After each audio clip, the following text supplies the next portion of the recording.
Ito matindi. Galing Baler, Aurora. Binyahe ako. Inintab ang kanyang truck para lang makabil sa VIP. Panoorin ninyo. Ilang taong gusto ko kayo? 48. 42 years. Stroke. Oh, Galing to Aurora, 42 years kang stroke. 2 years. 2 years. Kala ko, 42 years stroke eh. Matagal ka pa sa mga matanda eh.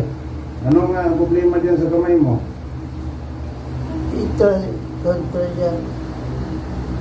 Oh. Ito, wala ko. Anong klaseng stroke to? Ma'am. Hemorrhagic stroke po. Hemorrhagic. Ang hemorrhagic ko, medyo malala na stroke. Kaya medyo marami-raming session yan.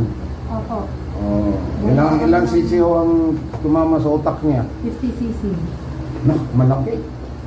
Opera sa ulo. Opo, isang taon bago binalik yung baon niya. Kasi po just in case po na magkaroon ng... Ang laki ng ginastos ninyo nito. Milyon.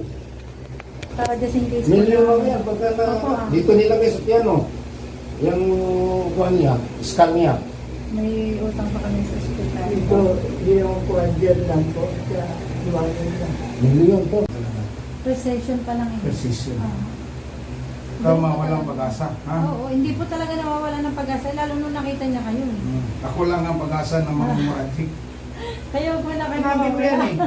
Kasi ako rito, sa dami kong hinilot stroke, 20 years, 15 years, 13 years. Yung ang gumraduate sa akin, 20 years eh. Ating army, yung isa, 5 years. Mm-mm. Oh.